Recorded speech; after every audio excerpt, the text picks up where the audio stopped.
The main sort of challenges that young people in this area face is it's a lack of employability, and it's a lack of drive and motivation that sort of stems from that. I mean, through conversations, there's been a lot of emphasis around like 0-hour contracts and how, because work is inconsistent, they get into bad habits such as not getting up early on a morning, not having the motivation to go out and do key tasks. I think Club 1 has made a huge difference to especially the young man in the area, because what it sort of helps do is it creates a system where they have a reason to get up. Even going to the gym a few times a week is a sort of structure which they might not have had previously, but on top of that, because they can work on their sort of physical health, we then see a uplift in their mental health, and then they make friends and learn other key skills which go beyond just lifting weights, but also because of the food and nutrition sessions are provided. For us to highlight, or for me specifically, the highlight is always the residentials, because for me it is seeing a year of hard work with these young men, then bringing them together with a sort of fun but focused session, and seeing how over a weekend they interact, how they've developed and how they've changed as individuals, and the sort of stories that they bring to the session. In the future, I'd say keep it going in this sort of model. I think the system of we refer young people in, you guys pick them up, and the fact that you do it so quickly and so efficiently is a massive bonus, because it means young people aren't waiting. So it's that quick turnaround of meeting young people, building relationships, getting them gym. Very marginalised, and we're working in one of the most difficult areas of North Tyneside. So you've got all the mental health, you've got the drug taking, you've got the difficulty of not learnt behaviour about going to work, and there's a whole load of issues and challenges to do. And I think from our point of view, getting to know those young people takes an awful long time to do, but sometimes we get to know those young people, and the challenges are we need extra help to move them. I mean, it started in 2014 with Darren Greco, and what I loved about Darren's approach, and you've continued it, is the fact of it's okay, what skills do we each of the workers bring to the table?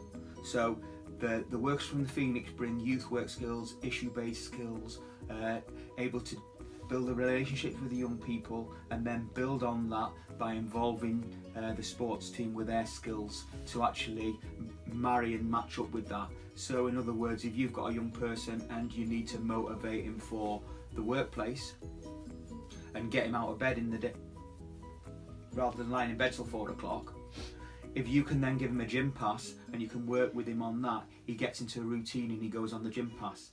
The nutrition, the sport, it makes them motivated and getting them out of bed, so they're more likely to then be more motivated. If they've got better physical health and better mental well-being, they're more likely to be motivated to actually be able for us to support them into work.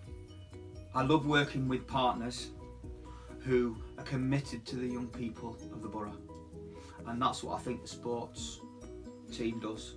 Active North Tyneside, you are committed. You look and say, okay, how can we improve the quality of service we deliver to young people?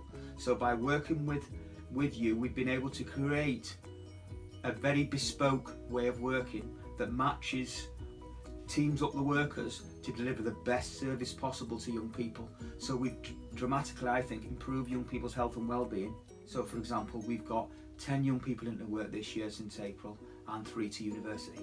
Now, I genuinely believe the fantastic work that yourself and Michael do, and Darren before, makes a difference. I'm really excited because I think pooling resources has given us infinitely more ability to do work. So an example would be, you teach the swimming, but you couldn't afford the swimming costumes for the young women, you know, the refugees.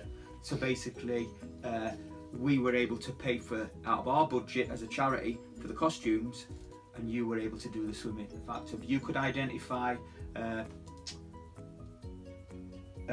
placement for a guy at the boxing club, but you couldn't find the funding to fund that out of your budget, but we could then go to a businesswoman who then funded the lads, sponsored in his membership to the boxing. And I think those are 2 good examples of pooling resources is the way forward in the future. Your department, it was forward thinking. You put your head above the parapet and think, right, we need to be more creative, deliver better service to young people. And we did that from 2014. So all I can say is well done. We're ahead of the game as a department, because I think that's the difference it makes, and we can go on and do lots of things together if there's a will to make a difference to the lives of young people of North Tyneside.